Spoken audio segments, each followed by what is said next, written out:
Hello, and welcome to Coffee Class with young screenwriters.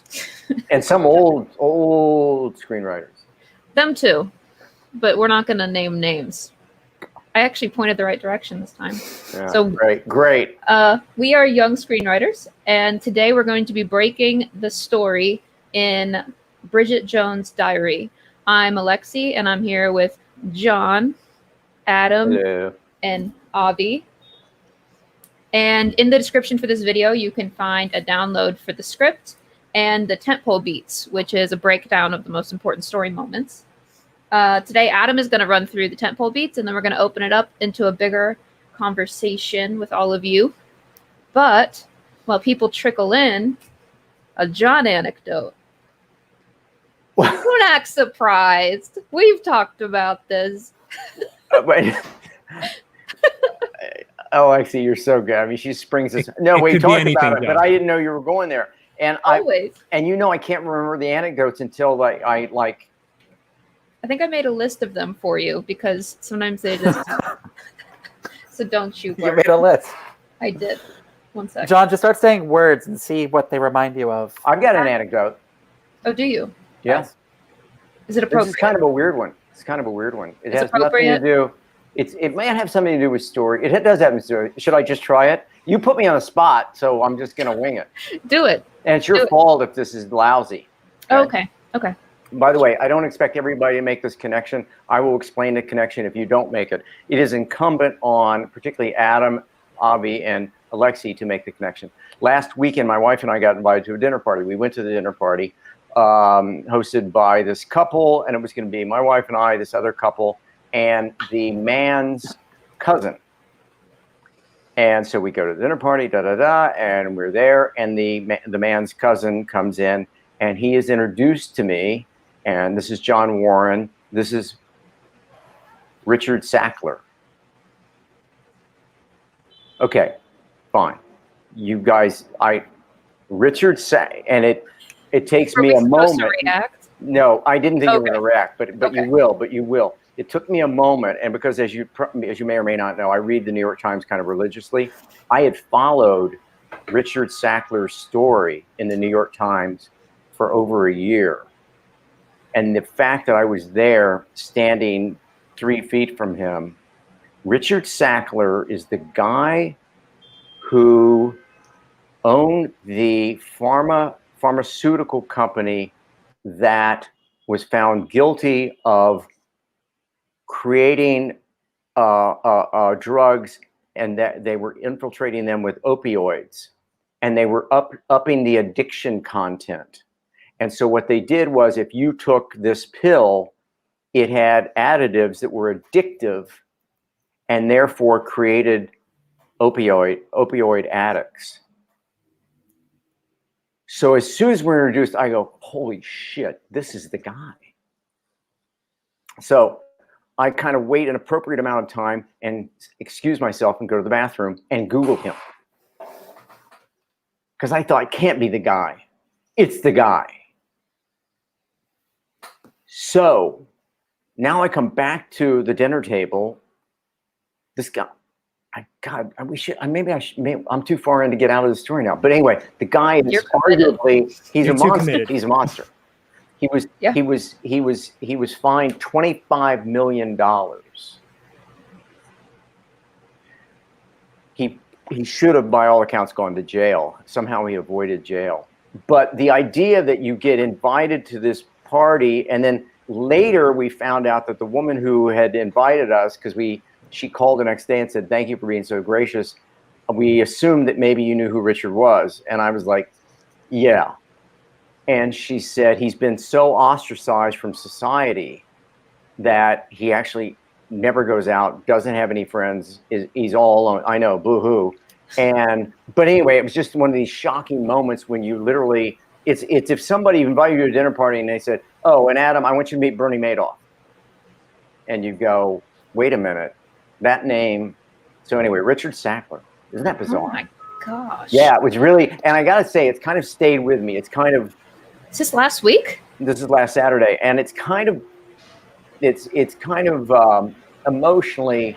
The next day I went back and read through much of the transcripts about what had gone on in his court case and so forth and so on. And I will say, I find I'm not over it. It's really disturbing. Isn't that odd? Man. I've never had I dinner know. with someone that big. I'll have to think of a dinner story one time. Dinner Yeah, that was an odd one. Oh, Avi has a dinner story? It's more of a lunch story. We had a family friend over for a Shabbos lunch once, and former politician knows everybody. And at one point during the dinner, he says, "Oh, I had a phone call with somebody very, very big this week," and they looked at me and said, "Oh, but I shouldn't say who it is because Avi's not going to like it." And I had kind of an inkling from past conversations. Was it Harvey Weinstein? He says, "Yeah, it was Harvey Weinstein." What was going? It's like, well, Oh, we're losing you a little, Avi. We're losing you. Oh lordy, that happens. It's like, oh, it was Harvey Weinstein. It's like, why were you talking to Harvey Weinstein? It's like, oh well, sometimes people still talk to him, and by all accounts he's very gracious. I'm like, oh come on, is he? come on. Anyway, that's pretty good. Sackler. Harvey sighting. By the way, there won't be many Harvey And sightings. Hitler loved his dogs, There won't be many Harvey sightings for a long, long time, I don't think.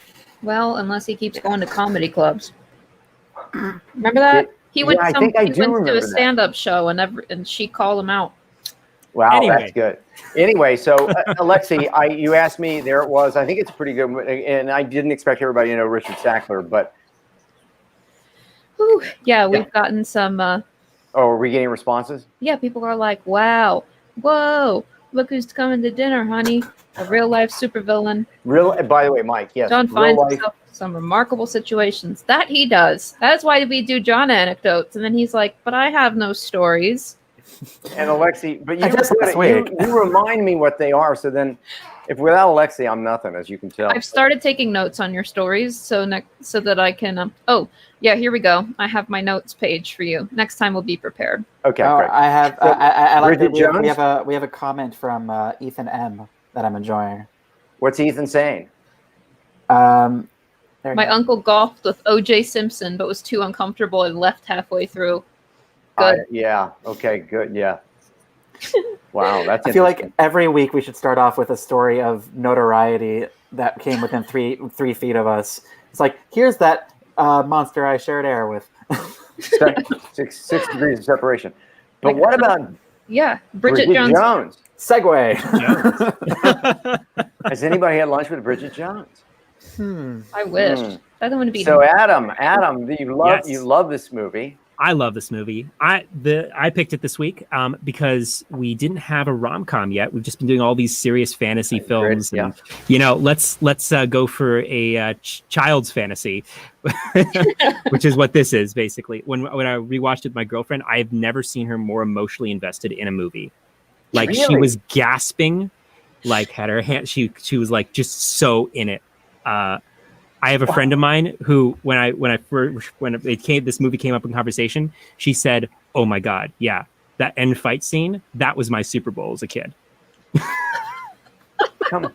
And I thought that was What? the funniest. So you have to think this is a movie that generation of a lot of young women really, really had a lot of fun watching. Because it's it's great. It's a very funny movie. Does it resonate with our audience, our group, our friends? A lot of people were liked vibing it. with it. Yeah. Yeah. I was I mean, it's surprised by how many people were like, "I'd never seen it, but I loved it." I mean, it's funny, Cool. and it's like a human story. It's good, and the acting, for me, the movie is made by the acting. Like the three leads are incredible. Renee, this is like the performance that made her career. Yeah. Colin Firth is so it was funny. This film is Pride and Prejudice. It's literally the plot. His name is actually Darcy, and the year before he played Darcy in Pride and Prejudice. Right. So this was kind of like him doing a sort of a funhouse interpretation of that character, and Hugh Grant was just being a shithead, which is wonderful. Anyway, I'm going to jump into the film. You ready? Yeah, I'm ready. I'm ready. Good. So this film opens with an incredible scene of her at her parents' dinner party back home, and you get everything there is to know about this girl, her problem, what she wants in life, what she's not getting in life.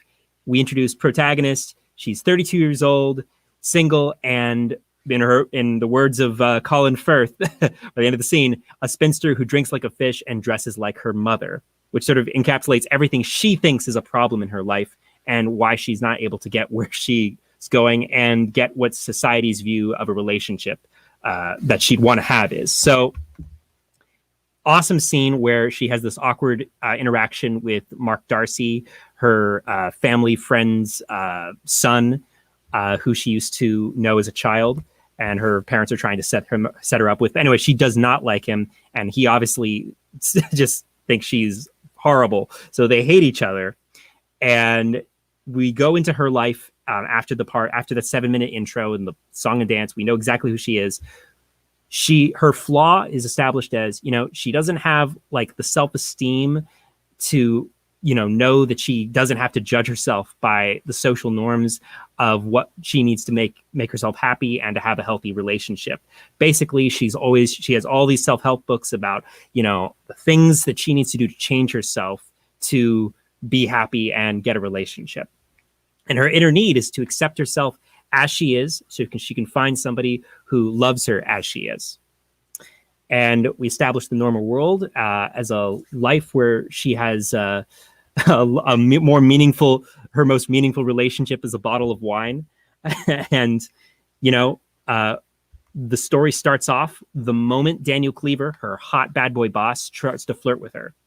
And this guy is everything she says she doesn't want. She immediately says, I'm not going to have bad boys. I'm not going to go for prats. I'm not going to go for narcissistic guys. I'm going to go for somebody who's balanced and great. This guy is everything that she says she doesn't want, but she's going for. And her response is she flirts back.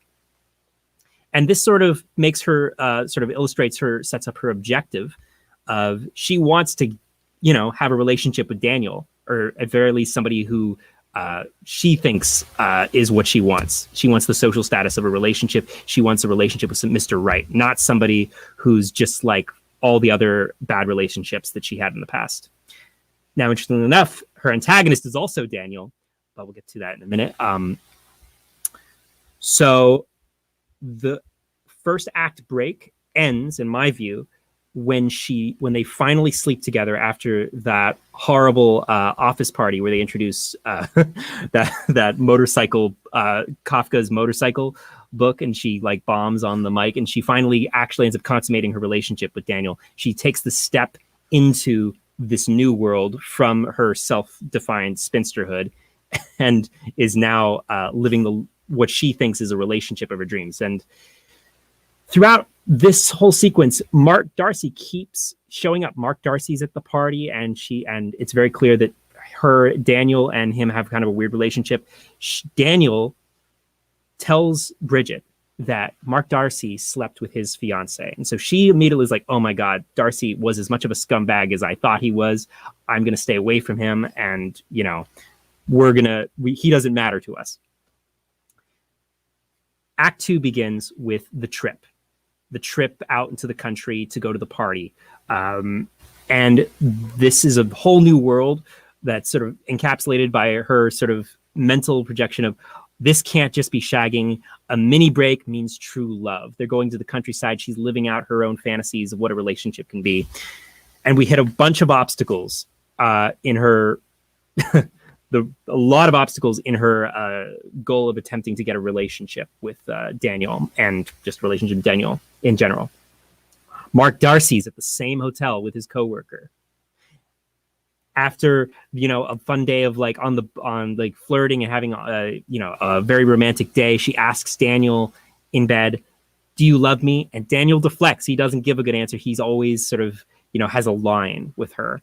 And in the next morning, Daniel has to go back to the office and go work some figures because the business apparently isn't doing well. And he abandons Bridgette in the country. And this is very clearly not a full case. This is not it's obvious he's lying, at least from my view. definitely she at least feels like kind of neglected, and she has to explain herself at the party. She shows up to the party in the wrong costume. It's very embarrassing. And throughout this whole plot line, her parents, there's a subplot of her parents have broken up, and, you know, it's kind of a window into what a boring relationship that didn't work out looks like. You know, at the party, guess who's there? Mark Darcy. And Bridgette confronts Darcy about his past behavior, which Darcy seems a little confused about, like, well, you know, because he doesn't know what Daniel told her about him. And the next day, Bridgette goes back to the city and she visits Daniel, and, you know, she's upset, but she's like understanding. And she tells him, you know, when I said I loved you, I was being ironic. You know, she was trying to, like, you know, backpedal a little bit. Bridgette discovers Daniel's mistress at the apartment, and this changes everything. Daniel's obviously a scumbag. Everything's a lie. This is the midpoint of the film. Sorry. And worse than that, Daniel's engaged to Laura, this American who she doesn't even know much about. Bridgette's devastated, and she says, I choose vodka and Chaka Khan. She throws out all her old self-help books and buys a whole new set of self-help books. Sorry, just one second. Few problems. And when she goes back to her job the next day, she very clearly tells Daniel, well, no, she gets a job at a television station. She lines up new work. And after she gets her new job, she goes to Daniel and she says, I'd rather have a job working Saddam Hussein's ass than continue working with you. And very clearly she leaves, and she sort of says, screw you, I'm moving on. Bridgette tried more obstacles in the second half of Act 2. Bridgette tries to succeed with her new jobs on her own terms. She gets this obnoxious dinner with the married couples that Mark Darcy is also at. It says, time's running out, TikTok, you're, you know, all these horrible people. And they ask her, why are there so many unmarried women in their 30s, Bridgette? Darcy, after the party, tells her he appreciated her fire report that she did on the job, which, like, she bombed a television interview, her new job. Though this plot hole, side note, she should have gotten fired for that, but we'll suspend belief for a minute. Darcy tells her, I don't think you're an idiot at all. You're appallingly bad at public speaking, but the thing is, perhaps despite appearances, I like you very much, just as you are. Her friends, after the fact, or when they're analyzing the situation, they're like, just as you are, you know, not any different. Well, is this somebody you hate, right? This is clearly a wrench in her plans, but she still sees Darcy as being kind of a scumbag because of what she thought about Daniel, but she's kind of reevaluating him. At her job, Bridgette needs a high-profile interview for this important court case. Darcy, through happenstance, gets her access to that interview, and they're closer than ever. And when Bridgette's cooking at her birthday party, she cooks this horrible British cuisine of blue soup and eggs. Darcy arrives and helps her cook. Darcy and her friends, they're all having sort of this dinner when it just seems like Darcy and Bridgette are getting closer than ever. Guess who knocks at the door? Daniel, drunk. And he apologizes to Bridgette. Well, he first is like kind of freaked out that Darcy's there. There's still bad blood between them, obviously. But he goes to Bridgette and says, I need you, Bridgette. Darcy walks in on Daniel about to kiss Bridgette, and he basically says, I want to fight you. Meet me outside. And this is kind of where we move into this is the second act break, the ultimate test. There's a great scene where after Bridgette asks Daniel, why are you here? And then they go into the fight. It's Raining Men plays. It's an amazing scene, just side note. They go into the Greek restaurant, ruin some kid's birthday party. It's amazing. But at the end of the fight, as Daniel's lying there on the ground, Bridgette goes, sits down to him and says, you're just as bad as right before she talks to Daniel, she says to Mark Darcy, you're just as bad as the rest of them. You're not somebody who I want to be with. And Mark leaves. This is after he just beat the shit out of Daniel. And Daniel says, as he's lying on the ground, we belong together, Jones. If I can't make it with you, I can't make it with anyone. And Bridgette replies, I'm still looking for something more extraordinary than that. And this is a callback to the Midpoint conversation where Daniel's trying to explain his shitty cheating and sort of saying, like, you know, we're both of a certain age. We're both waiting for that extraordinary thing to inspire a real dedication in a relationship. Obviously, he's not going to get that. So we move into Act 3, the all is lost moment, where she's just really depressed at her parents' house. Kind of maybe not as really depressed, but she's given up on, you know, both of these guys at the very least. She's at her parents' house with her dad, who's also brokenhearted.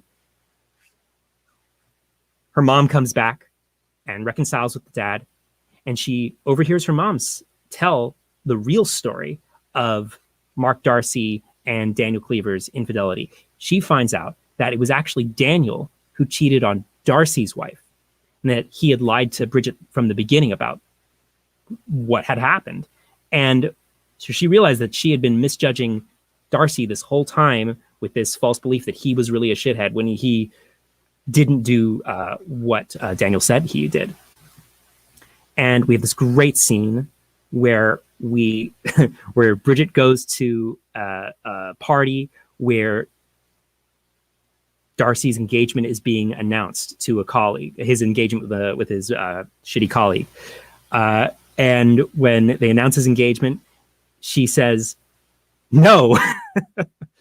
And there's this awkward moment where, you know, everybody looks at her and she says, oh, what a tragedy it will be. Pity for England to lose such a great legal brain. But apparently this isn't enough to this embarrassment. And obviously her feelings outpouring isn't enough. And Darcy flies to New York. And Bridgette's sort of alone near Christmas. Her friends are going to go on a trip to Paris. And who's there waiting in the snow? Darcy. And he's staying in England for her. And they go up to their apartment. She's not going to Paris. They go up to her apartment. And we walk into the final fight. Though you could argue what just happened earlier was the real final fight in terms of her autonomy. We still have this extra scene milking all the drama where Darcy reads her notebook, which is a catastrophic failure. And when he apparently walks out, and Bridgette's there in her underwear being like, oh my God, he read all the horrible things I wrote about him, and he's running away. I've got to go get him. So she chases after him in her granny underwear that was teased out earlier. She is like yelling for Darcy. She walks up and she sees him, and he's got a new diary in his hand, and she says, forget everything I read.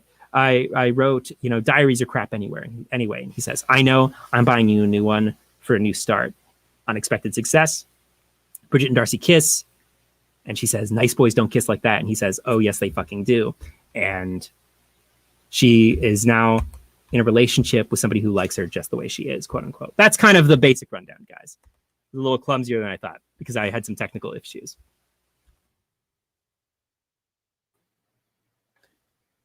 I think we're all still muted. That was not clumsy. You did. Oh, we did? Great. Okay, good. Oh, I muted John. I unmuted I can hear John you guys now. Oh, you've been dying to do that for years, I know, just Alexie. You know. Just bye. I said bye. Yeah. So A great job. I did. Great job. Thank you, Alexie. You're welcome. Yeah, Adam, I thought you ran you ran through that. I thought really well. Really yeah. So I have one thing. I have 2 points I think that are good for discussion. I feel like a lot of people. This film actually has some like kind of red herrings. I think structurally. Like I think a lot of people. There was one person I was talking to who felt like the beats of a first act were done in the prologue, right? Like because it shows her taking action to change her life, right? But I feel like that's more definitional of like her normal world is the fact that she's pursuing change in the wrong places.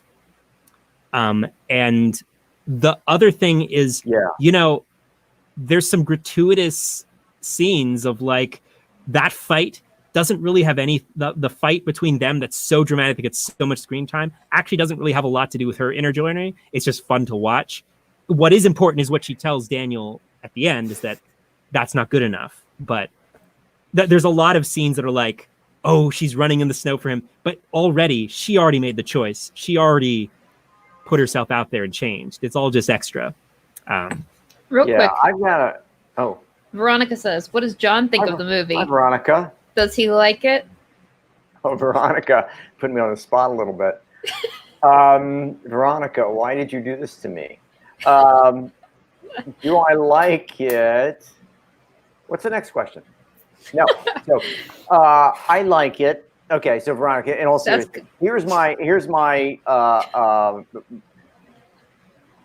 it reminds me of that Lady Bird scene where Lady's Bird is like, no, where Lady Bird's like, do you love me? And the mom's like, So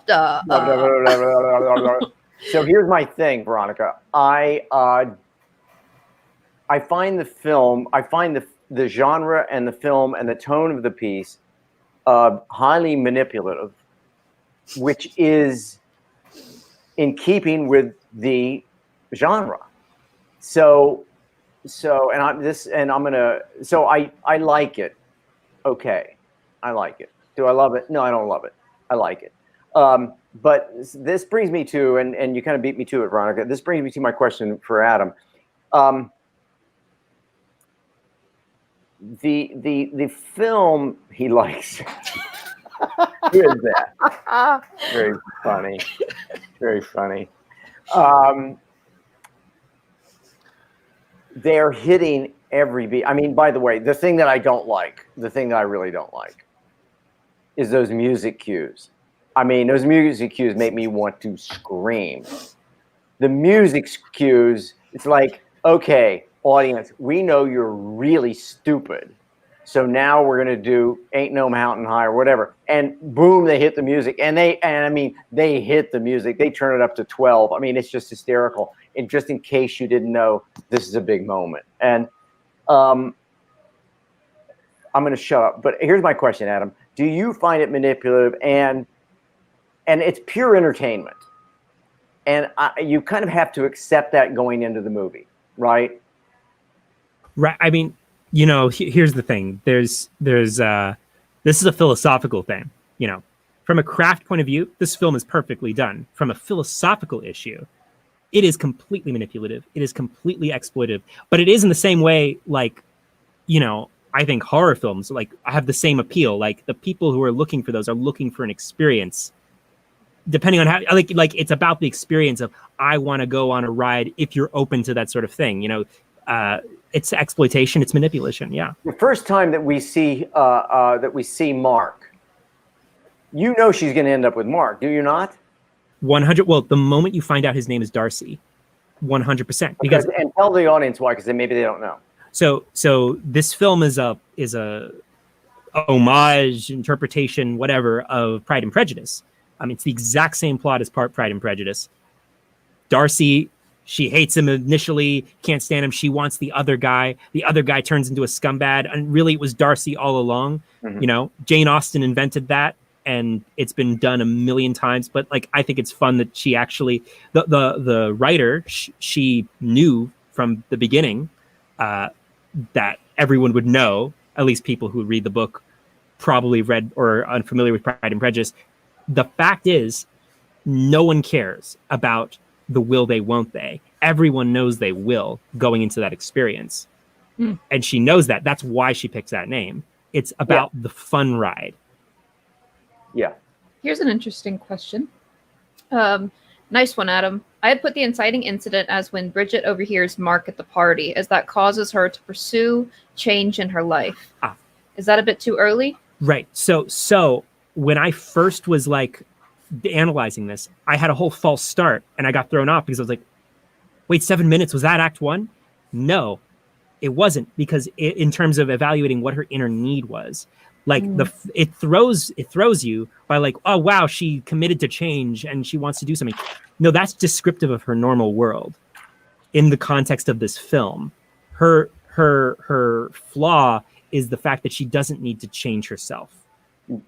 Yes, I mean, but she thinks she needs to change herself. That's right. Sorry. Yeah. Her flaw is that she thinks she needs to change herself. That's why at the midpoint, when she doesn't get Daniel, she throws out her old self-help books and gets new self-help books.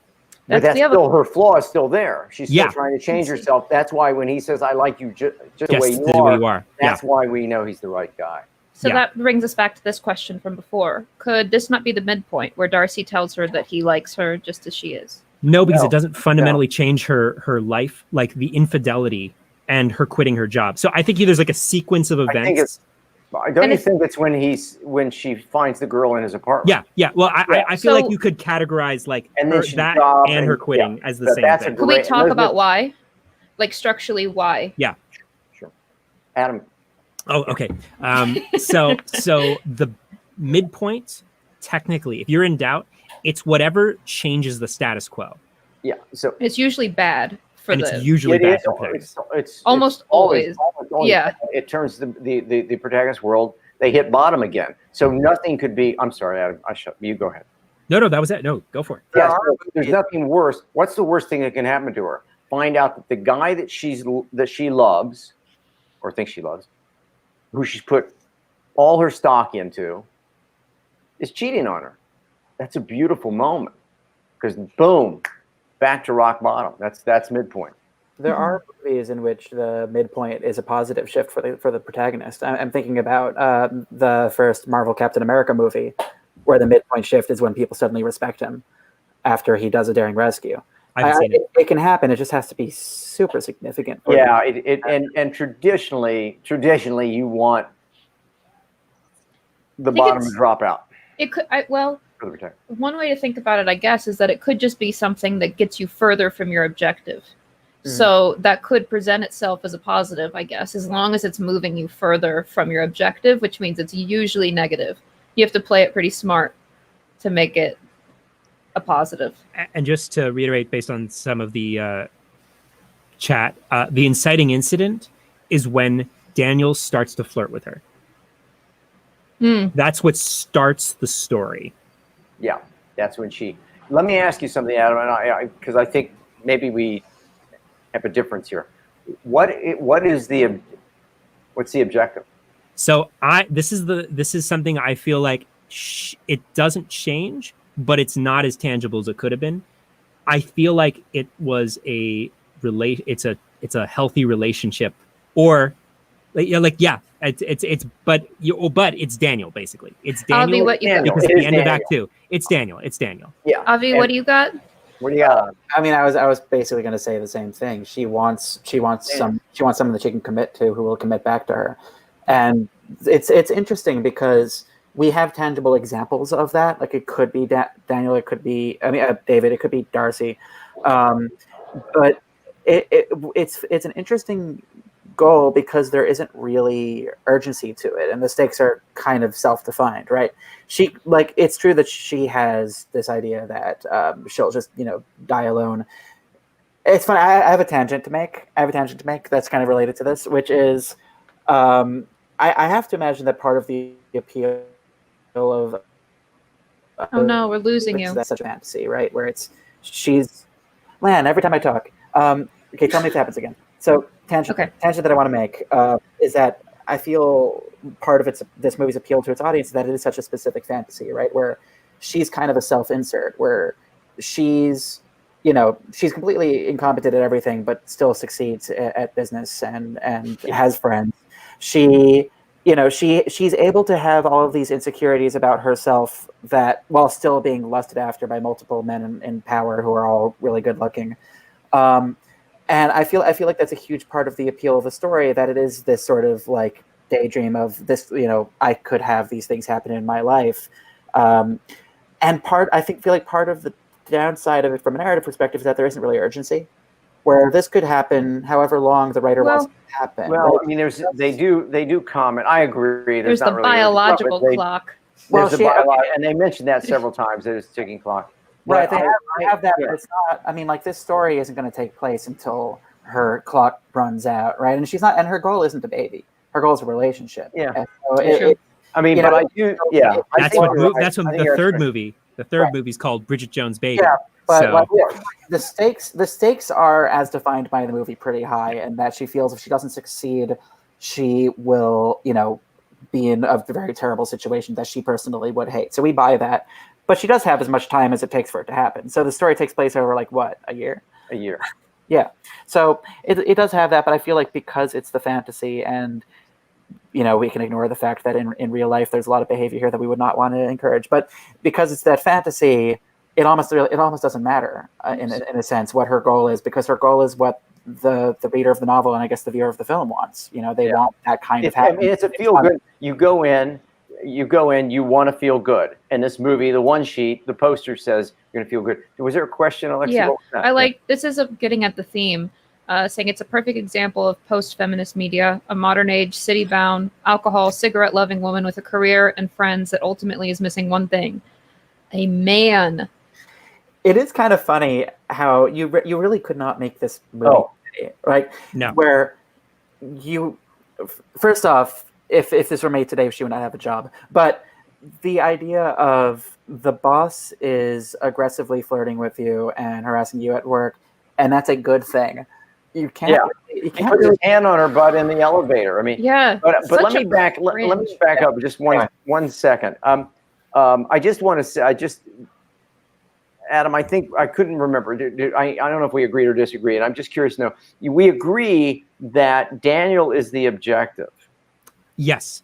And by the way, and Mike just beat me to it. Mike's got what's that?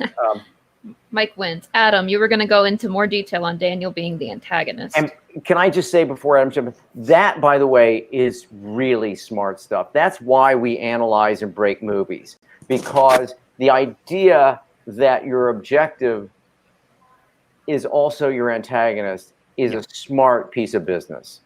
Adam, I'll leave it to you. What am I talking about? Well, I mean, don't you think that's a wonderful choice? Oh, that's great. Yeah. I mean, that's hopefully, I mean, I think that's why we're here every Friday afternoon, is that piece of work, that story detail is not obvious, and yet the writer has to go into the story knowing I'm going to make this choice, and it may be counterintuitive to have my objective be my antagonist, and yet if you know it, if you know you're making that choice, you can pull it off. If you're stumbling into it willy-nilly, you're never going to pull it off, because it's really a hard thing to pull off. And the last thing I'll say about that is the beauty is when Hugh Grant, I mean, there's so many coincidences. I mean, Mark keeps showing up at parties. There are so many parties in these people's lives.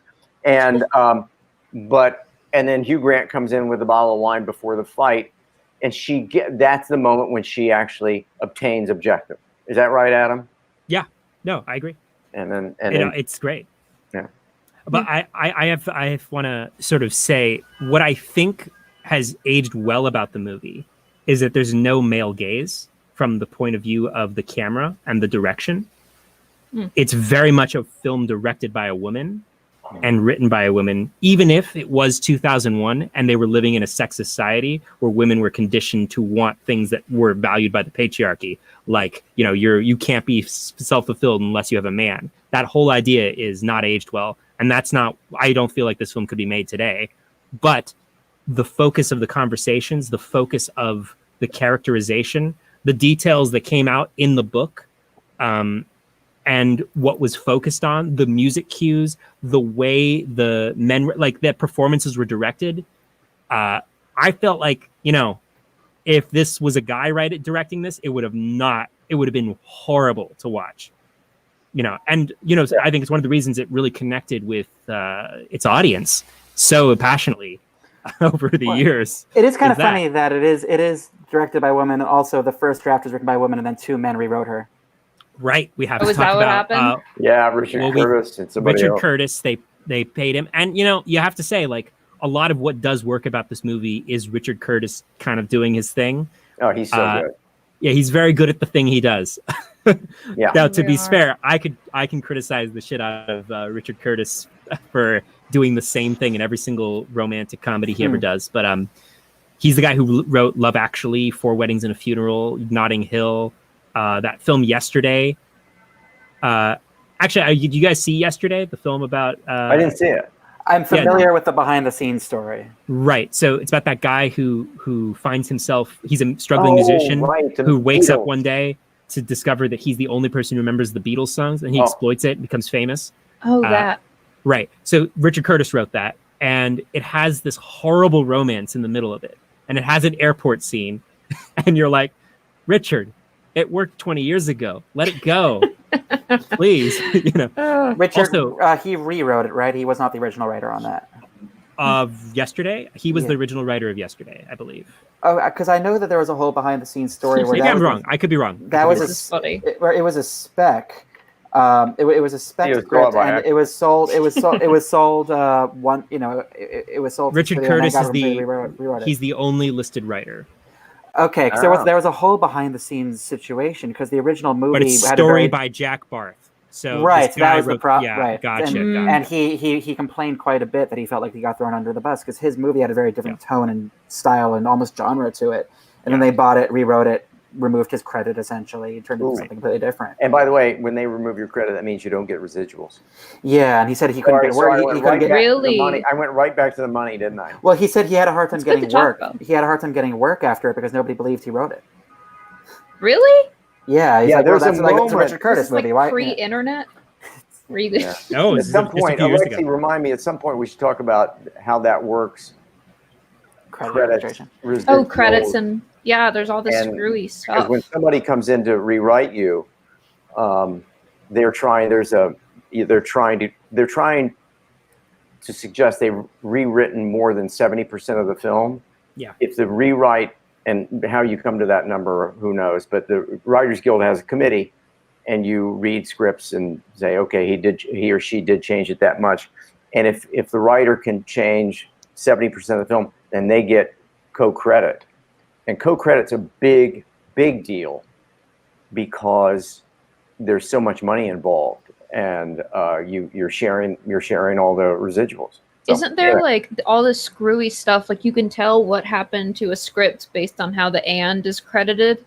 Like if it's an ampersand, it means one thing, and if it's and written out, it means the other. That's and right. one is a rewrite, and one is co-writers. Yeah, that's right. That's right. And I don't know. Weird. But Do you remember how they credited adaptation? If you write with a partner, then it's and Mark and Bob, and then so there are all these stipulations. But the biggest thing is when somebody comes in to rewrite you, man, they're trying to hit it hard because they want to share credit. John, in the movie adaptation, the credits are Charlie Kaufman and his fictional twin brother, and it's spelled A-N-D, so you know that the fictional twin brother rewrote him. Right. Anyway. There you go. And that's Charlie Kaufman having fun. Although that doesn't work in the diagenetic concept of the film, because in the story, It's his well, brother don't spoil. died. Yeah.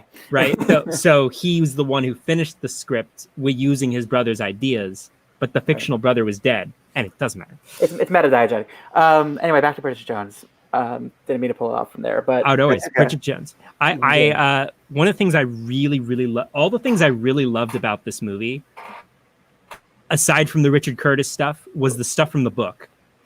Like the dialogue, you know that there were these golden lines that came from the book. You know, Yeah.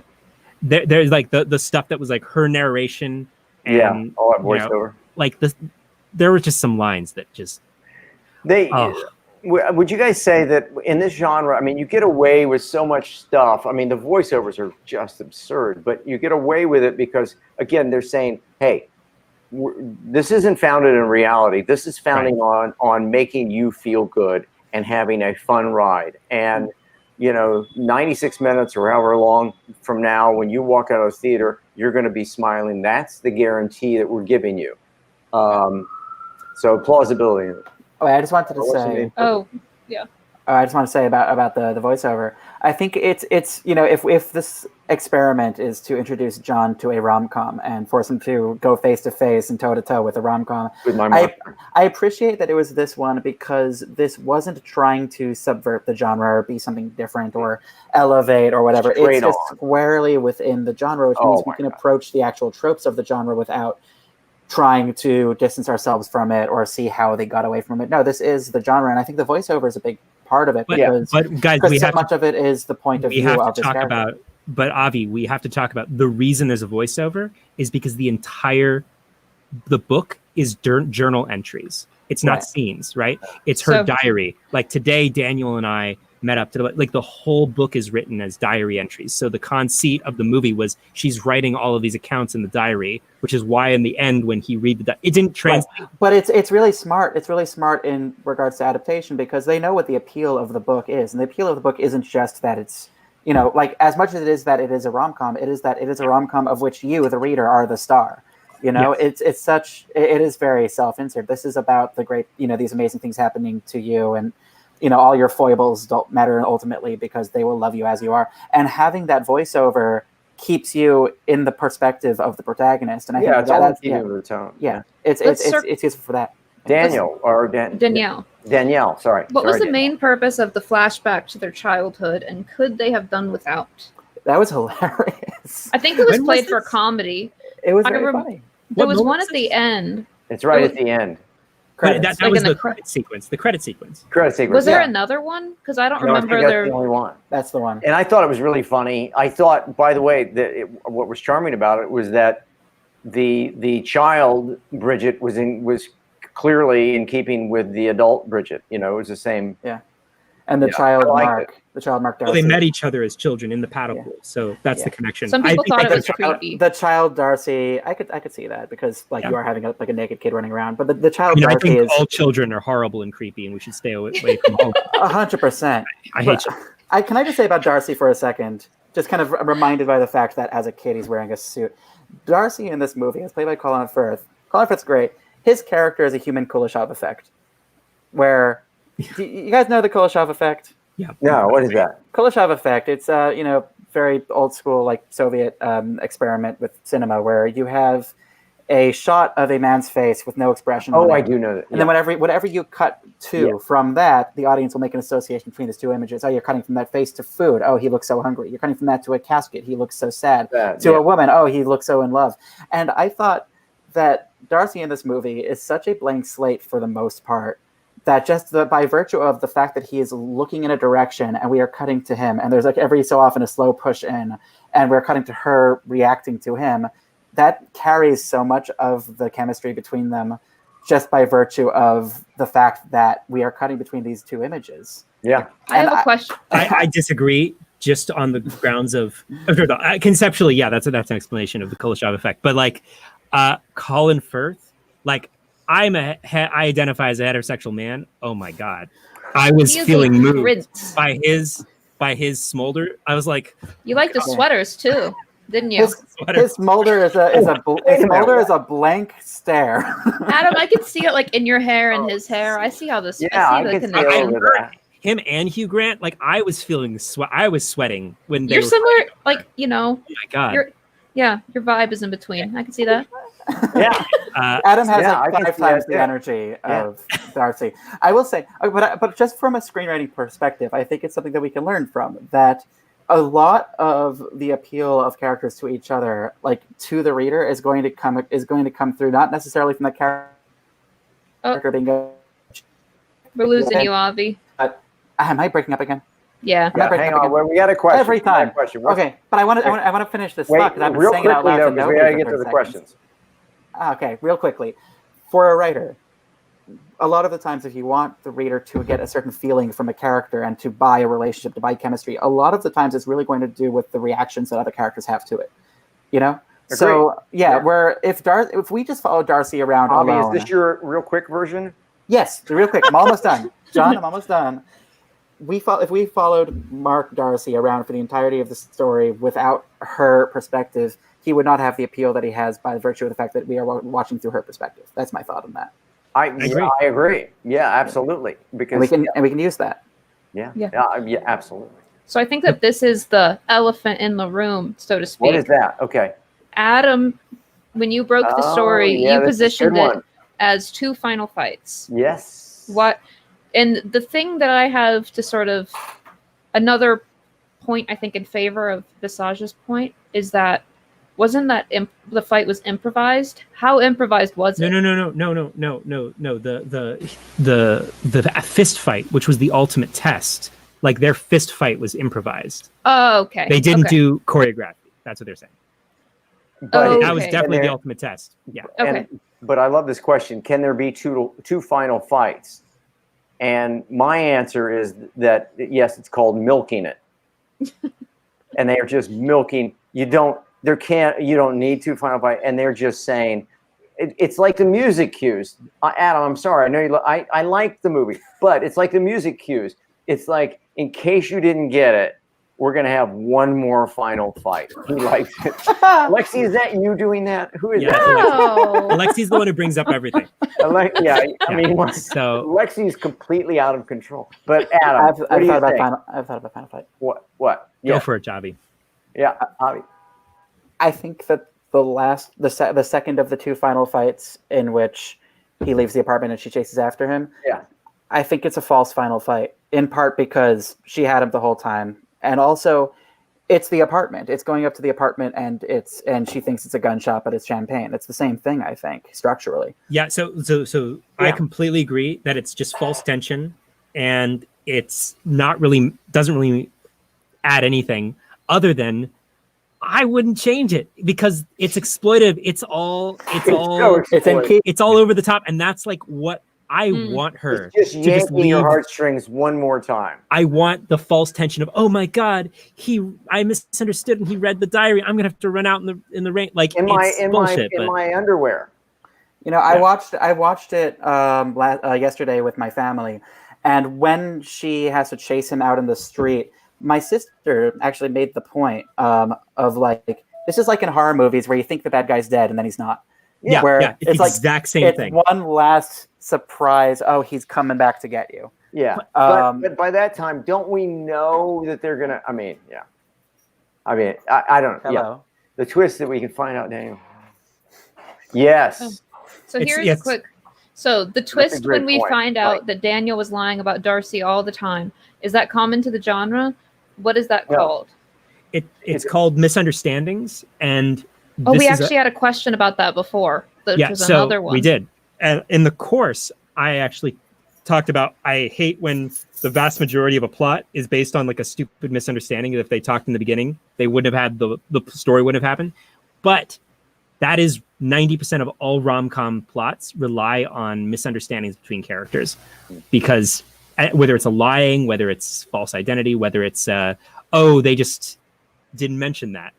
Yeah, we miscommunicated in there, and that set up all the conflict. But I do think the antagonist, so I think it's a little different because the antagonist, it was a lie from the antagonist. Daniel lied about Darcy. And that is not just like a simple misunderstanding. That's an active malice from the antagonist. Yeah. So I think it works a little better in this movie than it does some others. Like, for example, 10 Things I Hate About You or whatever, I have a question about this actually, which I want to know if you think that it's because I'm watching this in 2020, and it came out in 2001 when people had different expectations. But the moment he said he slept with my fiance, I messaged my friend and was like, it's the opposite, isn't it? Is that because of the rom-com knowledge that I've accumulated since 2020 and this was original for then, you think? Or is this I think you're a writer, and writers notice these things. Yeah, I will say, I watched it with my mom and my sister, and they both figured it out instantly. Yeah. I think maybe women just know that men are liars. What? It could be that. Including Darcy, because in the sequel they break up. No, but here's the thing that I think is interesting about it from a storytelling perspective. Part of why we know is because they show a flashback there. They don't usually show flashbacks to things they describe, and they very deliberately show you nothing in it. They very deliberately cut around the faces. And we know if they're doing that, it's absolutely a choice, right? Yeah. Also, the moment Lane. I know. I thought that Adam would vibe with this. Adam and Lane. Yeah. Oh yeah. I mean, I think what Lane really wants is for Colin Firth to hold him and just stare at him and just assume that means something good. Yeah. There you go. I think Colin Firth is an excellent actor, and I love is that why he you like committed. He committed to this role. Yeah. No, he clearly did. But yeah, I have a stupid question that's, I guess, completely subjective. Who's more attractive, Colin Firth or Richard? I mean, what's the guy's name? Hugh Grant. Hugh Grant. Oh, Hugh Grant, right? Obviously. Okay. I mean, he's kind of looks like a tool. Hugh Grant is a tool.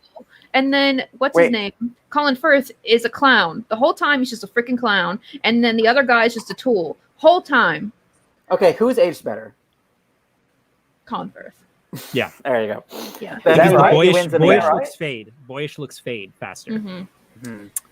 I will Sorry, say, Adam. I will Glad say we that it is settled that. it is a very strange career left turn for Renee Zellweger after her debut starring role in the Texas Chainsaw Massacre: The Next Generation, and I think that this could have used a little bit more chainsaws.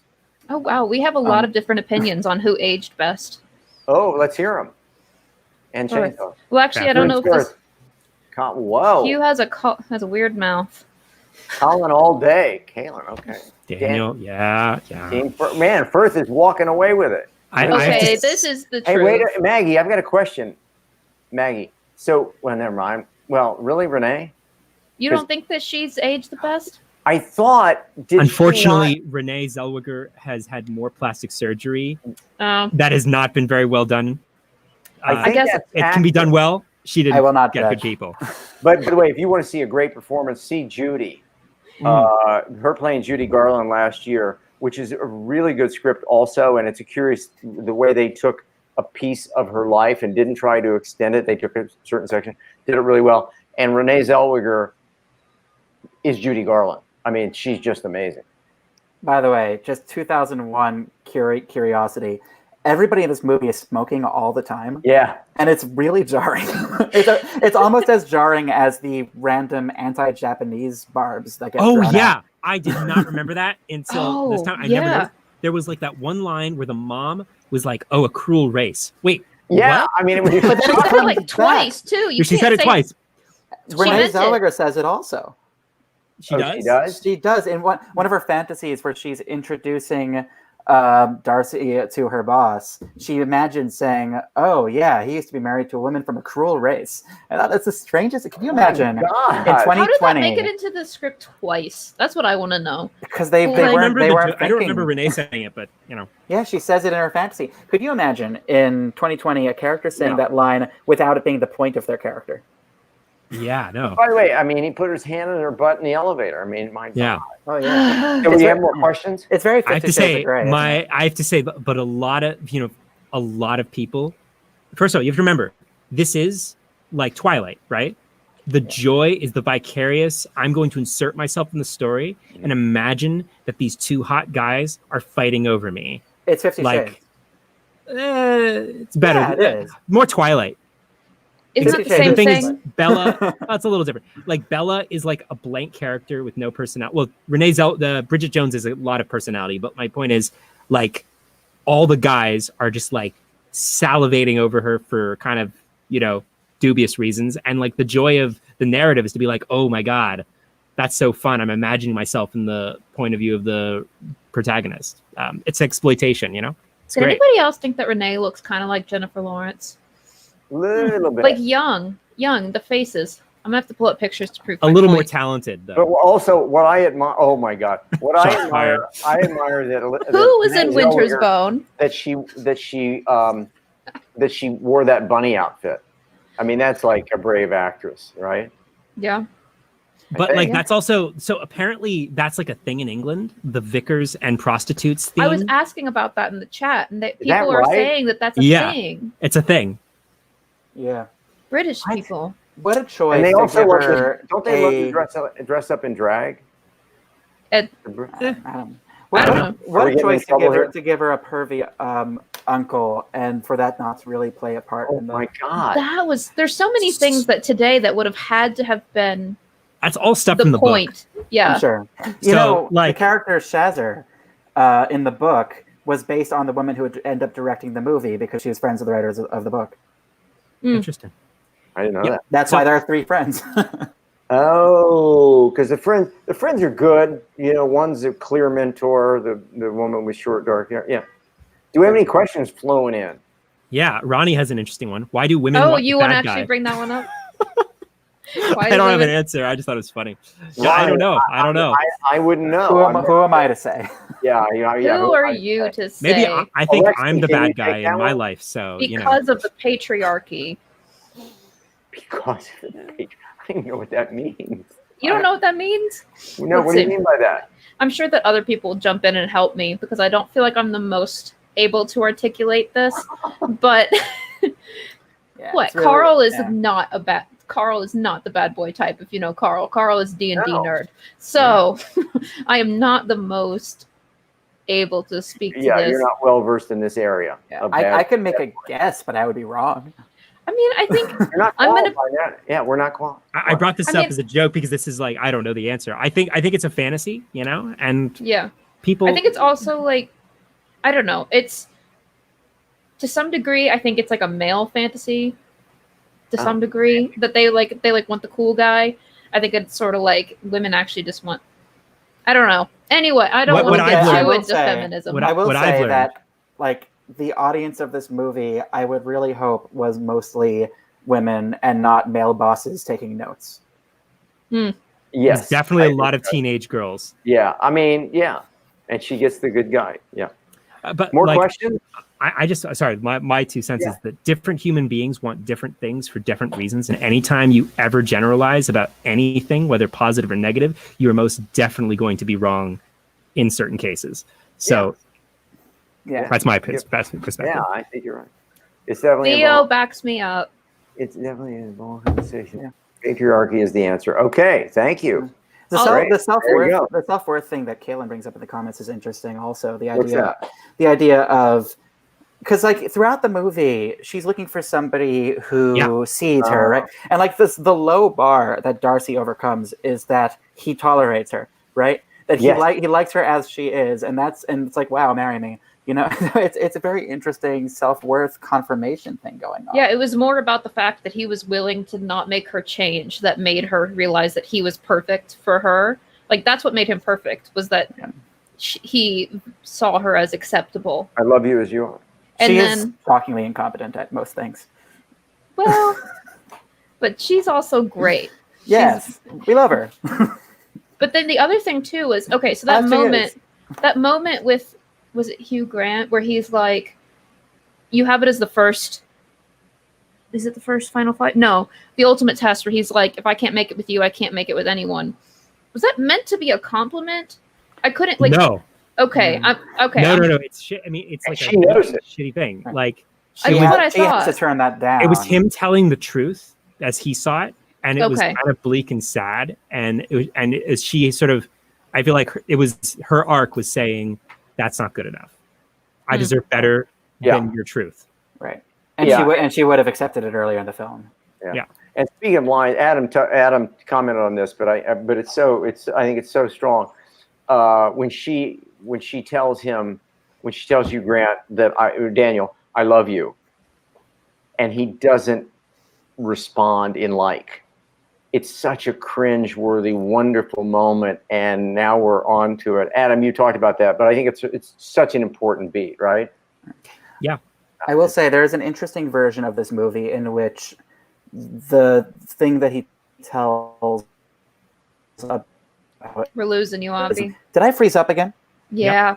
We Wow. gotta get you plugged Wow. into your modem or whatever it This is. this is bias. But anyway, there is a version of this movie in which the lie he tells about how Darcy stole his fiance, if there's a version in which that is true in the story, and that's why he can't commit. I liked the idea that it was true and that both of them were flawed, and I was hoping that she was going to end up with neither and just embrace herself and be happy, but we were not in that type of movie. Yeah, but that's not a apparently. fantasy, you know. It's not a fantasy. No, but that was like, That's more when I honest. thought when I thought that we had passed the point that they would have normally revealed that reversal, I was like, oh, maybe they both are just pieces of trash, and But his name wouldn't that's be the Darcy. point. Darcy True. has lore. Like the fact that he's a Darcy means that she's gonna get him. Like Hey, he's John. the sister, right? This is gonna make you stressed. Is it okay that if a character has a vague idea of what they want, like Bridgette wants Mr. God, Right, Yeah, don't. Sorry. and later in the movie they realize the objective is more specific, Daniel will then mark in other so it, like, basically comparing this sort of structure, like, does this work in rom-coms versus other genres? Did I mess that up? Is it okay for the characters to have a vague idea what they want? I'll stop right there, Sandra. As Alexie's look at Alexie, she just like can barely keep from laughing. This is one of my you're touching a nerve here. No. They can't vaguely want what they can't. Would you say vaguely want it or half-heartedly want it? A vague idea of what they want. No, because here's the problem. God, here I go on one of my tangents. But here's the problem: if they don't commit to something wholeheartedly, passionately, then we aren't willing to follow them really. And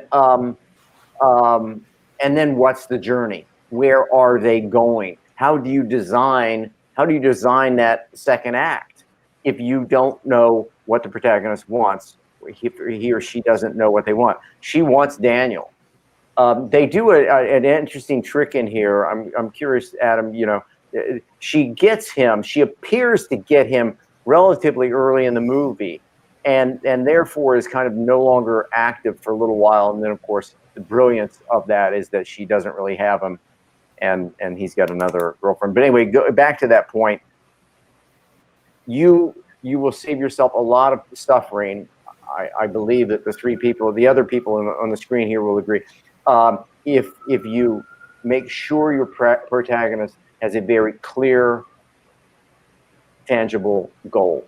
So the things that we say that the objective must be is tangible, specific, what is it, like Unattainable? Unattainable and meaningful. Like that it must be super, like that there's consequences for not getting it. That's right. I have a point I want to add, which is I feel like the thing that we are saying not to do, there's a thing that's kind of similar to that I think you can do that's a little tricky, which is if it's clear what the protagonist wants, but they take the wrong path trying to get it, they can hop paths, when they realize that a path to trying to get that thing is a failure and move on to the next one, so long as the walls continue to move in and the stakes, and the urgency continues to wind down, because ultimately that is still pushing the story forward. It has to be consequential, taking the wrong path, I think. But if they know what they're looking for and are just going about it the wrong way, I think that you can pull that off. Right? I think it's pretty tricky. And well, I think for young screenwriters, it's,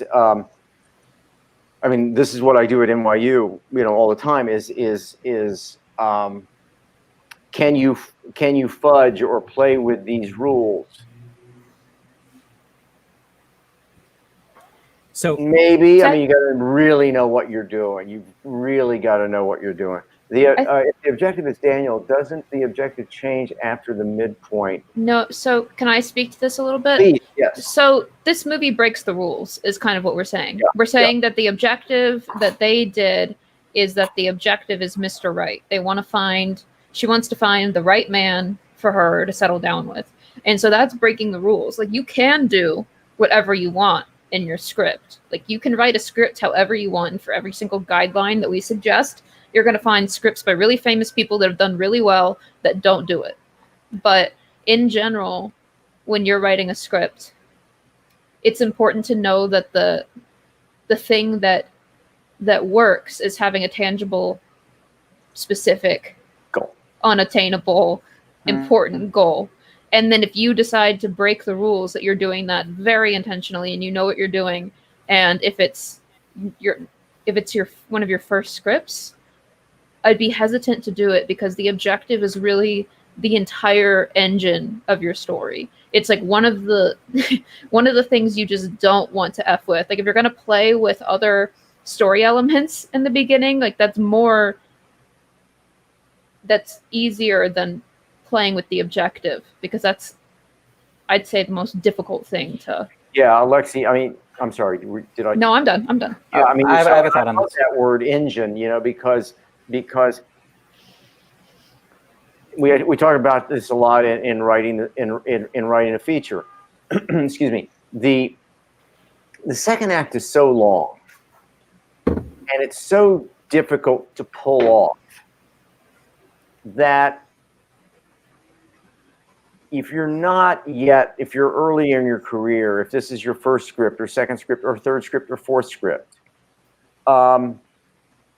you want to stay within the elements of story, within these parameters that we're talking about. You want to keep that objective being the engine of the story, as Alexie just said. If you start to drift from there, that second act is going to get really muddy really quick. And I've seen seasoned writers who try to break from it. I know it's kind of romantic, and a lot of students in film school, they want to Christopher Nolan. They want to play with all this. But Tarantino does it that way. Give me a break. Side note: Tarantino loves rom-coms and is a huge fan of the rom-com genre. I believe that. He watches them on. He says the only time he cries in a movie is during rom-coms on airplanes. But by the way, before we move to the next topic, can I just make a case in point about the last one? Yeah. So Bridgette wants a man, and at first that's Daniel. Is it Daniel, David? Which one? Cleaver. Daniel Cleaver. Thank you. First she wants Daniel, and then she wants Mark, and it feels like changing objectives. If Bridgette wants a man before Christmas, before Thanksgiving, something like that. Thanksgiving isn't in England, but anyway, then I feel like that focuses it a lot, even if she starts on one guy and goes to the other, because if she wastes time on Daniel and then fails with him, then it isn't just, I need to find another man. It's, I need to find another man, and I've lost so much time, And it's the film opens on her. I don't think Mark is ever really the objective. I think he might be her inner need, but the objective, and they do play with it. They do play with it. But having a deadline, I think. But what Avi's saying is that the film opens with her alone on Christmas. Yeah. And the film ends with it looking like she's going to be alone on Christmas, and she gets somebody that does give energy and focus a little bit to the story. But I would say it's not. I would say it's not really there, and it could have been there. Yeah. You could do a version where it is by this time next year. If I'm not with a man, then I give up forever, and that's it, or something. Or raise the stakes more than that. Like, don't go too far. Like, I'll jump out a window, but like something real. Then I feel like we're kind of leaning forward a little bit more as we're watching her struggle with the men in her life. Yeah. Because it's not. I think that they tried to do that because like in that opening scene where people are telling her like TikTok, like that's something that is like known, like, it's not just about the biological clock is not just about babies. It's also like, how long are you going to be attractive?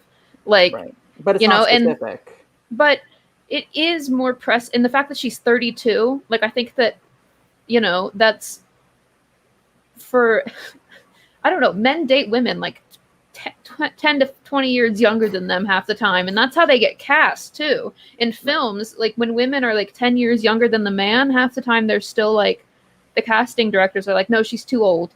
Like, it's not just the baby ticking clock. And the fact that she's 32, I think is meant to be that ticking clock. That's considered like late, especially in 2001.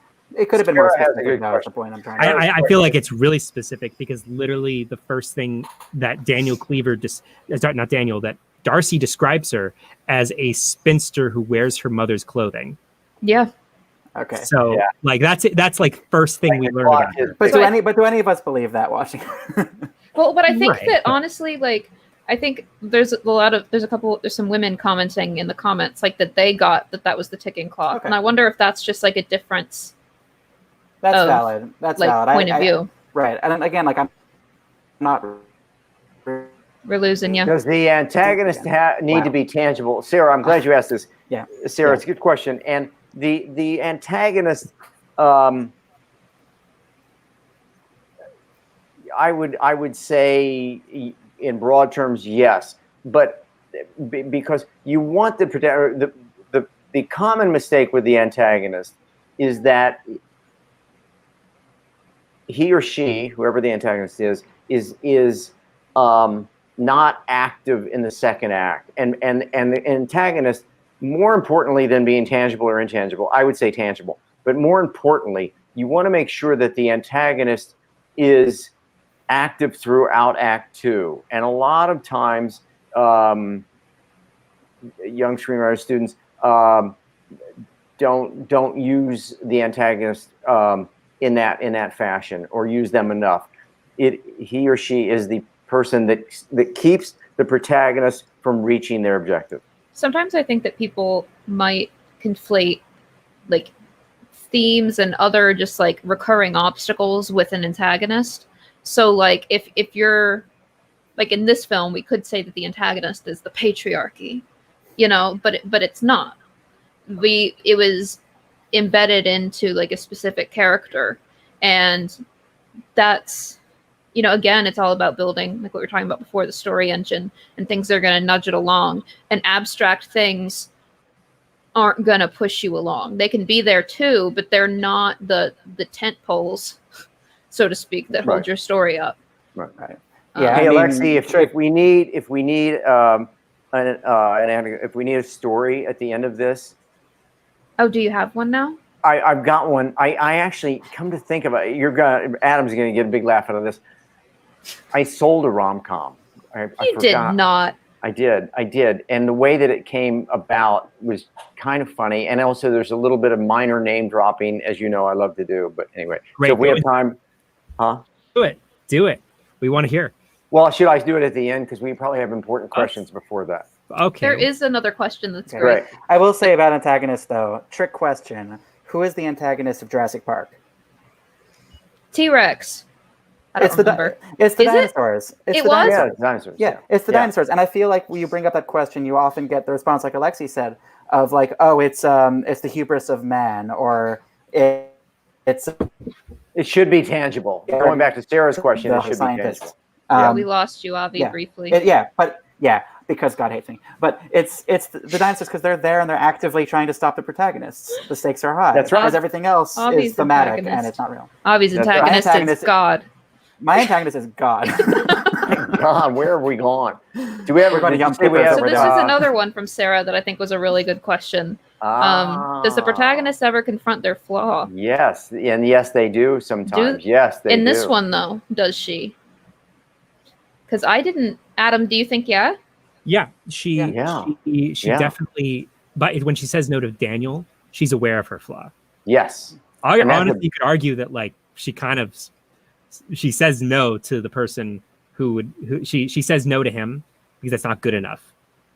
And Yes. she would rather wait for somebody who's extraordinary than settle for somebody who is settle for something that isn't. Oh, wait. Yeah. So that, by and the then way, she best moment in the movie too.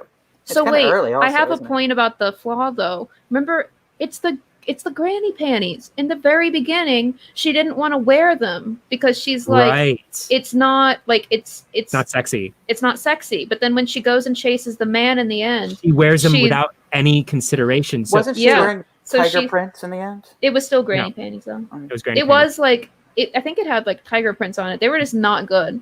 They were just not good. And the camera can kept judge. Get freaking out the one. focusing on them. The Well- camera kept doing Yeah, these yeah, shots yeah. on them. I was Yeah. like, why are you doing this to me? As But a woman. I don't know that they were doing True. it to you, Alexie, but go ahead. Yes. But not yeah, male I gaze. think that's the tie. Could be. You know, that now she's comfortable enough to run Sarah, out there in her underwear. I hope we in a roundabout way answered that question. But I'll be honest, I totally missed the panties in the end because I was just looking at that, just assumed it was bad 2001 fashion. I mean, I have seen this Fancy. film 5 times over the Oh, years. Adam, you shouldn't admit to that. I have. No, but with various people. I've never sat alone and watched it. Witness. It's always been a great time. I always laugh. It's a fun I movie. always It's felt an absolutely charming movie. Absolutely charming. And by the way, John, the music cues. I love the music cues because, So see, good. I don't think that they're saying to the audience, we think you're dumb and have to spell it out for you. I think it's saying, we're right there with you, audience. We know you're singing this in your head, so we're going to sing it out loud. I think it's owning it, frankly. Maybe you're right. Maybe That you're song didn't kick in the moment she said, "I'd rather work Saddam Hussein's ass than work for you." Bam. Ba, ba, ba, ba, da. Yeah, I mean, the Like, cues are awesome. so dead on. Like, it's great. It's kind of great. It like knows what it's doing. By the way, it is the conceit of the genre. They say, you know, and I appreciate Adam. I appreciate that. It's a little bit. It's Do I on the need to nose. pull back up our It's banner? a little on the nose. I mean, Do I need to pull it back? Oh God! Give me Every time you say it. Yes. And by the way, Adam, how do I get from Bridget Jones to Bicycle Thieves? I mean, you've left me out in the lurch here now. I mean, Bicycle. Honestly, you know, they're both great films, and I'm going to say Fairly something that's going to different really film. upset you. Can I say Yeah. something that's really going to upset you? I think Bridget Jones Why is stop going to be now? remembered more and watched by more Okay. people in 40 years than Bicycle Thief. Oh, you're crazy. You're crazy. Adam, what do you think? A Bicycle Thief. I think Bicycle Thief's amazing. It's a great film, but it's like for cinephiles. It's not like a Yeah, it's oh not. it's going to be it's not a fun cultural artifact. The way I'm not gonna go hang out with my friends and watch Bicycle Thief. You know what's gonna outlive them both, frankly? I feel like a father who has failed. That's what I'm feeling right now. Oh, You know what's here, gonna outlive Mike them says, both? what is John's favorite genre? Oh, wait, here. John's favorite genre. Reality. You guys don't get to know. You guys don't get Reality-based to know. drama. Reality-based I drama. thought it was noir. Noir, love heist. noir. You like I heist? love heist. You need to write a noir heist that's based in reality and super dramatic. I love noir. With And a romantic father-son story. comedy I love, subplot. you know what, Mike? I love the look of noir. I love the dark, the shadows. I love that, you know. Like your midnight the blackout third, Mike. The third man, you know, I love that. Yeah. Do you know what's going to outlive both The Bicycle Thief and Bridget Jones's Diary? What? Clueless. Yes, Oh my well, already it's happened. Already it's happened. No, I agree. might be, you know what? I agree with that. You might be right. You might, yeah, you might. My daughters call it a classic. It is a classic. It is a classic. Oh my God. I'm sorry, John. Like the you know, it's I don't know. It's interesting, like to see, like what posterity values, like what people watch. Yeah. And there's some films that are just My like, wife says to me every once in a while, I say, I've got some ideas for a film tonight. And my wife will go, you won't be surprised by this. I'll say, I got some ideas for a film. And my wife will go, I want to have fun. And I'm like, she knows you. Bicycle Thief, Third Man. what is your wife like? John, what is your wife like? Well, to watch? my wife deals very, you know, my wife, because the dance world and Martha Graham and all that, she deals in Greek drama. And she said this to me. She said, I deal in Greek drama all day. You know, I got dudes plucking their eyes out because they slept with their moms. So I don't want to see The Bicycle Thief. I want Bridget. She probably loved this film. I'm sure. I'm not even going to tell her about it. I'm not going to. She knows about it, but I'm not going to mention it because she'd say, let's watch it again. I have to watch it again tonight and I'd kill myself. Also, I love just the image of you watching Bridget Jones alone in a room. That's very funny to me. Like it's just this massive Can I scowl tell on your you face. how many times I paused and went and walked around the apartment and, you know, it took me about, hey, Adam, okay, this is a confessional. It took me about 3.5 hours to get through it. Oh, man, that's great. I love that. He turned it into a drinking game on his own. Yeah. Oh, that's great. Here's a question that I think is interesting. What would you consider a recent successful rom-com? Oh. Man Up. Man Up? Which one's I that? haven't seen it. Simon What's Man Pegg. British. I haven't seen it in a while, but I remember thinking it was delightful. I'm trying to think. There's been some like rom-com-y TV. Crazy Ex-Girlfriend. Mm-hmm. Wasn't there that successful Chris Helmsworth movie with Rebel Wilson? I remember that was pretty successful. What is the great dancing film? The LA opens in LA on the freeway. What's that? La La Land? La La Land. Is Not that really a That's rom-com. not really a rom-com. No. It's kind of a Oh, Nora is this like Ephron. stuff like To All the Boys I've Loved Before and all that, like the YA rom-com? Does that count? There's been a real boom of rom-coms on streaming because they found, for whatever reason, it wasn't making money in theaters for a while. Yeah. Streaming, it was doing supremely well. But like I think that like the YA rom-coms have exploded. Yeah. But like Right. so maybe Hallmark. like To All the Boys I've Loved Before, the half of it. Crazy Rich There's, like- Asians was, I would say, is a rom-com. that's a great rom-com. What is it? What's it called? Crazy Rich Asians. Why am I Really writing good. this? Oh, yeah, I did see that. Oh, that was Yeah, it's good. great. Oh, that was really good. Nora Ephron wrote great rom-coms. So I feel like Hallmark has been killing it on streaming, and Netflix has been making Hallmark movies recently that have been just colossally successful. They're terrible, but they know it. Like The Christmas Prince, that trilogy of films that came out over the last few years. Kissing Booth. Kissing Booth. Everybody involved with those films knows they're pieces of shit, and so do the people watching them. But it's great fun. Like, And so did people making them. because it makes colossal amounts of money, and they're fun and stupid. They're great. They are fun and stupid. Oh, The Big Sick. Oh, The Big Sick. But yeah, I feel like a lot of these films I saw are that. like What is that? elevated. What is that? That's the one where he's with this woman and then she falls into a coma and so he's with her family, right? Isn't that the premise? Something like It's been a while. Kumail's in it, right? Yeah. That one's good. Oh, I have an answer for Mike Babiar's. I apologize. Shaun of the Dead is a Yes. great horror rom-com. Oh yeah. Because sure, it's about surviving the zombie apocalypse, but really, it's about will they get back together? but I would argue that Shaun of the Dead is more about their friendship. That's what sort of sneaks up on you, I feel. Right. Yeah. Yeah. But very Because very she's good. a very two-dimensional character, to be totally honest. And Edgar Wright is really guilty of like paper cutout female characters who have no inner life. Scott Baby Pilgrim Driver. Scott Pilgrim versus the World. Oh well, to be fair, that was an adaptation of a graphic novel, and the graphic novel wasn't great. So, oh come but on, he chose it.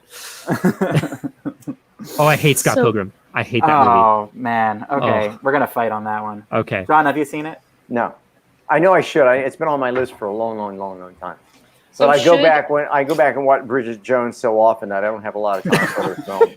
Right, John is a junkie of the trilogy, the Bridget Jones trilogies. He's all. I didn't know there were two more. I didn't know. Adam is going to pick the second one and then the third one.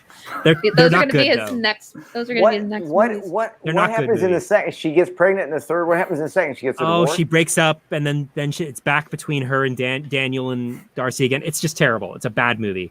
All of the players come back to the movie. Yeah, all the players, and it's not a No. good movie. It's not a good movie. It's terrible. So wait, do we want to an talk about what we're interesting going to sequel do problem. next Yeah, week? we better talk about what we're going to do next week. I'm actually really Alexie. curious. What are we doing next week? So- Hey, what are we? What are we doing next week? What are we doing? Not that John announced it last week or anything. Did I? Yeah, you did. Oh, I did. It's Pitch Week. It's Pitch Yes. Week. Yeah, John is Right. donating his week to Pitch Week, and we have 4 screenwriters coming in to share some of their stories in progress from the writing the feature course. So even if you weren't pitching, it's a really good opportunity to come in and talk about story, because we can sit here, we could break movies that have already been bought and produced all day, but actually actually giving notes on something that's in development is a completely different I hope. Yeah. beast. And I think the it's first really time we did helpful. it, I hope we got good feedback, and Alexie would do. Yeah, good response. Yep. And However, I will say that I will give it up if we have just volume of people saying, God, no, I'd rather watch Bicycle Thief, I will give up my the Pitch Week. Do we have any takers? Are the votes? that would be crickets. Are There'd the be vote? there would I mean, be people crickets really on like that one. people really like Pitch Week, and we Okay. got people ready. So, So we'll but- see. And you're going to Bicycle Thief's a great recognize a movie. lot of the voices. And you're going to recognize a lot of the Oh, good. the names Oh, from great. our comment section. So Are we not allowed to say who, or maybe not? I don't we can know. say, there's Paul, look at that. there's Theo. Paul, I'm trying to Theo. see who Oh. else is here. Great. But yeah. I Also, real quick, I wanted to make sure that I said that if you like Coffee Class and you want to get these scripts in advance, you can sign up to get emails in the description below, and that's the only emails that we send. It's just links to the scripts and to where you can find the movies. And also, if you want to keep talking about film stuff and script stuff, we do it all the time in our Discord community. So you can hop on into there, and if we didn't get to your questions, there is a lot of conversation always happening, and me and Adam and Avi are in there, and John's trying to get in, but he hasn't figured it out. Figure it out. So maybe John will be there one day. I just yeah. need a tutorial on that one, but yeah. Well, Kaylin made one, so we'll send it to you. Oh, wow. I know. so we're going to. Do we have time for John's rom-com story? You promised it. People want it. I don't know if people want. Okay, so you'll forgive me. There's a little name dropping in here and all that. So years ago, I was living, as you probably know or heard me say, I lived in Los Angeles, and my daughter, my youngest daughter, was on a play date. God, this is a long time ago. She was about 5 or 6. She was on a play date down the street, and so it's time for her to come home. It's time for dinner. So I go down. I walk down 8 doors, whatever, to get her from her play date. And this is a name dropping part. Forgive me, maybe it's not a name dropping part. And the girl, her best friend was Hannah, and Hannah is Elizabeth Perkins' daughter. And so Elizabeth, who's an actress, Elizabeth comes to the door, and I go, "Hey, I'm here to get Eva." And she goes, "Oh my God, you're not going to believe what happened." And I said, "What happened?" And she said, Maurice, my ex-husband. I said, "Yeah." And she said, "I just got off the phone with him." And she said, and he said, "I'm going to come to LA for Christmas." And I knew that she was still in love with him. And I said, well, Elizabeth, that's great. And she said, no. Then just before, and I said to him, you can stay here, you know, and do what you want, you know, you can have that, you know, but you'll be free. And I said that, and he said, and just before he hung up, he said, by the way, thank you for that offer. It's very generous, but I don't think I think it'd be odd and awkward because I'm bringing my girlfriend. And I said, holy shit, Elizabeth. And she goes, yeah. And she said, John, I've got to have a boyfriend by Christmas. So I said, oh yeah, right. And I get Eva and I go home and I get home and I'm home about 10 minutes. And I thought, I'm such a bastard, but even, you know, somebody else is paying, I don't care. And I said, Elizabeth, it's me, it's John. And she goes, yeah. And I said, that's a movie. She said, what are you talking about? And I said, I got to have a boyfriend by Christmas. It's a movie. And she said, seriously? And I said, yeah. I said, do I have your blessing? Or would you like to be involved? She said, first of all, I don't want to be involved. It's my life. And it's the, you know, no. She said, but do with it what you want. And I wrote a screenplay and sold it. Never tell John your tragedy. He'll call you back. Never tell John your tragedy. He'll be like, my grandma died. And he'll be like, what's the worst thing that happened to you? That's great material. I say, wait, can you tell me that worst thing that happened to you again? I just need to take a few notes. Oh, not that I'm not empathetic, but I think I can make some money off of it. That reminds me of like The Proposal. Like isn't that the one with Sandra Bullock? Yeah. And yeah. Who else is in that? Who's the dude? Ryan Reynolds? Maybe. It's a good one. That's a good one. But that's, I mean, you can see, I mean, as soon as you hear her say that, you go, oh, we're done. That is a rom-com. It's a rom-com. Yeah. Anyway. Cool. There you go. Time, I believe. Yeah. Yeah. And So, everybody, and you can tell because everybody's yawning. No, everyone's saying, OMG, John, I'm hooked. Different spelling of yes, yes, yes. Whoa. Yikes, whoa. That's great. Yes. Okay. Yes. So the moral of the story is exploit your friends' personal stories for material when you can. Absolutely, that is. When is John going to write a book? Yeah, maybe. I don't know. We'll see. He's going to write the movie. Kaylin, thank you. This was fun. Oh, wait, this is interesting. John's stories would make great shorts. John used to write short stories. That's a story for enough time. Thank you, Chris. Thank you, Chris. Yeah, there is that animation. That's true. We'll send out a little animation in the Discord. So join that Discord. All right. We'll see you next week for Pitch Week. Thanks, everybody. All right. Bye, everybody. Bye.